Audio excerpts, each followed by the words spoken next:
a esos comentarios, pues llegan muchos y bueno, es mejor hacerlo en la fotografía. Víctor, me comentaba sobre el tema de la elección primaria y de por qué también, cómo está la situación respecto a los candidatos para esa elección primaria. Los venezolanos quieren un cambio y crees que eso se está reflejando en las encuestas. Aquí tenemos el último balance de Seca Consultores. Los venezolanos quieren un cambio, eso es definitivo, un cambio político del país, un cambio de gobierno.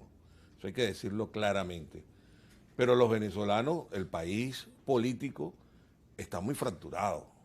El país político percibe realmente un juicio muy severo, muy serio de parte del país nacional. Yo te decía que por eso es que están adelante en las encuestas personalidades como María Corina Machado por el sector opositor. María Corina Machado, dentro de ese 31% que iría a votar, María Corina Machado tiene Vamos a ver las láminas. la primera mayoría, con 111, creo, algo así, venezolanos para un... Vamos a pedir a nuestro director que nos los ponche abajo para que puedas ver, es un 35%. Un 35%, ahí lo tenemos. Ahora, María Corina Machado, con un lenguaje radical, con un lenguaje antipolítico, ha alcanzado ese 35%, con un lenguaje incluso hasta irresponsable, porque le está diciendo a los venezolanos que va a privatizar PDVSA. Imagínate tú qué irresponsabilidad, la principal empresa petrolera, la principal empresa que nos da a todos los venezolanos la posibilidad de surgir, ella la va a privatizar, entregársela a un grupo. Eso desató mucha polémica entre especialistas y expertos del tema entregarle petrolero. PDVSA a un grupo privado de sus amigos en el exterior, tal vez, que tengan dinero para comprar PDVSA, bueno, y quitarle esto a los venezolanos. Ese es un tema que te da voto, pero es un tema muy irresponsable. Y el otro tema irresponsable de parte de la señora María Corina Machado es que pareciera que ella quiere cocinar, freír las cabezas de la dirigencia política y se presenta con ese discurso.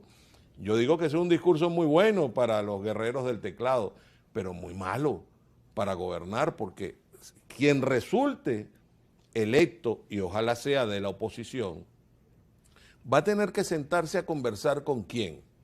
Va a tener que sentarse a conversar con el jefe de las Fuerzas Armadas venezolanas.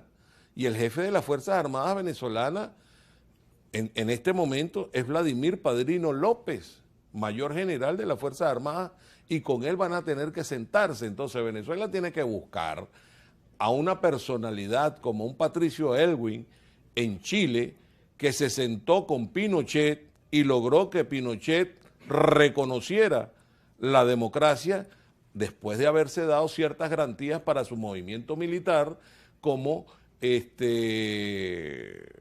un dictador militar que se hizo incluso 10 años más de su periodo como senador de la República de Chile. Bueno, entonces, ¿y cuánto daño ha hecho la confrontación en nuestro país en los últimos 20 y tantos años? Esa polarización, eso es estúpido, la polarización política que hay en Venezuela entre opositores y oficialistas. Como estúpida y criminal fue la polarización entre liberales y conservadores en el año 19, cuando se mataron en una guerra federal. ¿Por qué? Por la estupidez política de la polarización. Eso hay que eliminarlo. Este es un país que necesita de verdad de sentarse a planificar sobre el futuro educativo, sobre el futuro económico, sobre el futuro social. Por Dios, mira, en estos días conversando con un grupo de profesores universitarios, me revelaban una cifra. Vamos a necesitar de 4 generaciones que vienen a partir del momento en que cese el gobierno del siglo XXI, vamos a necesitar 4 generaciones para revertir el daño antropológico que se le ha hecho a la población venezolana. Eso es terrible, lo que estamos viendo en la sociedad venezolana. Ahora bien, un inicio podría ser este proceso electoral del año 2024, Víctor, ¿lo ves con claridad? ¿Crees que haya posibilidades de cambio en estos momentos? Y como vemos en las encuestas, hay una gran cantidad de candidatos solo para esa elección primaria que no es la totalidad de la oposición. Y como ustedes mencionan, los que hacen estas encuestas, que es una fotografía del momento, También me llama la atención en la última encuesta que muestras que Manuel Rosales está de segundo lugar. En otras ocasiones estaba Benjamín Rauseo también punteando, que también era como otra figura de posibilidad de cambio, ¿no? Una figura diferente. Pero nuevamente vemos ahora en el segundo lugar a Manuel Rosales. Nos comentabas que María Corina, por un lado, el tema del discurso radical, pues seduce a muchos sectores que van a participar dentro de este proceso de elección primaria, bueno, Manuel porque Rosales, sienten que es una vía, pues, factible o correcta. Y hay que tener en cuenta que Manuel Rosales es el gobernador del Zulia. Y en el Zulia parte con un nicho mercado de aproximadamente unos 500.000 votos. Y 500.000 votos para una elección donde apenas van a participar el 31% es un universo importante. Entonces, de allí la importancia que tiene Manuel Rosales. Y un partido político, además, y con un base partido a nivel que lo nacional. respalda en el Zulia, pero ese es un nicho, Y a nivel un nacional nicho tiene electoral en el Zulia. O sea, la fuerza electoral de Manuel Rosales está en el Zulia. Después viene Benjamín Rauseo. ¿Qué le está pasando a Benjamín Rauseo? Él tiene un dilema, que es un dilema que lo está dañando. Él se divorció del Conde del Guácharo. Se divorció del Conde del Guácharo y ahora tiene un discurso, una narrativa política de Benjamín Rauseo. Y además de eso lo está afectando unas denuncias de corrupción en el estado Anzoátegui, una estafa inmobiliaria que no le ha dado respuesta. Y Benjamín Rauseo, no sé, pero se está haciendo el paisa, se está haciendo el musiú con los temas que lo están abordando los periodistas con temas fuertes. Cuando le dicen, por ejemplo, ¿qué opina usted de Cuba? Él se fue a comprar querosén. ¿Qué opina usted del gobierno de Nicolás Maduro? Él se va a comprar querosén.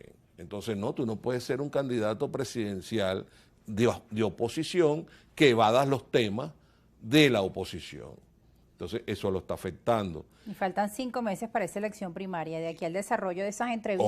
Ojalá cambie y le dé respuesta a los propietarios inmobiliarios del complejo residencial Atlantis allá en el estado Anzoátegui.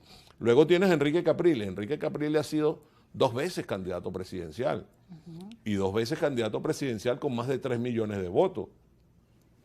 Es lógico pensar que Enrique Capriles Radosky tiene o pueda crecer en el transcurso de la campaña. Pueda crecer y que tenga una base de unos 300.000 electores.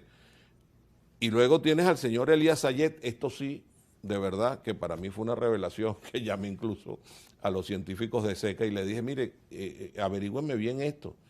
El caso de Elías Sayet del partido Fuerza Vecinal, alcalde de Latillo. Porque yo ni sabía que él era candidato. Bueno, Fuerza Vecinal, pues en varias ocasiones anunciaban que no tenían el candidato preciso y sonaban muchos nombres. En primer lugar, Gustavo Duque. Gustavo Duque sigue siendo una referencia de Fuerza Vecinal. Pero Elías Sayet, empezó a sonar Elías Sayet. Elías Sayet se despunta allí. Luego está Carlos Prosperi, que es un candidato a Acción Democrática. Y me llama también la atención poderosamente el caso de Luis Eduardo Martínez. El diputado Luis Eduardo Martínez de Acción Democrática. Ahí están las dos Acción Democrática. Si tú sumas... Y llama la atención que no aparezca Bernabé, que digamos era el abanderado es candidato, Bernabé Gutiérrez. El candidato abanderado por Acción Democrática. No sabía. Porque Carlos Prosperi también dice que es candidato a Acción Democrática. Que es el candidato de la otra Acción ala Democrática. De Ramos Alú. Y luego tienes a Delsa Solórzano, que es otra mujer candidata de mucha valentía, que anda recorriendo el país con su discurso. Y cierra esto Freddy Superlano, que es el candidato de Voluntad Popular. Entonces, me llamó la atención de que no aparece Guaidó, de que no aparece Leopoldo López, o sea, que el itinerato desapareció del ánimo electoral de los venezolanos. Que el nuevo candidato de Voluntad Popular ya fue anunciado una vez que, bueno, el día de esa conferencia internacional de Bogotá, pues terminó de acabarse, digamos, ese proyecto de Juan Guaidó, liderado también por Leopoldo López, por Voluntad Popular, ¿no? En fin, parte de esa radiografía que estamos observando al momento sobre ese panorama político nacional. Ahora, estos son los que van para primarias. ¿Qué pasa, por ejemplo, con otras figuras como Antonio Ecarri de la Alianza del Lápiz, que tiene una postulación fuera de este proceso de primaria? ¿Y qué pasa, por ejemplo, con el doctor Eduardo Fernández? Que tampoco que está recorriendo todo el país. Para mí es el mejor de los candidatos presidenciales opositores, pero él no se va a contar en primaria, él no cree en las primarias. creo que Carri también estaba haciendo un planteamiento similar.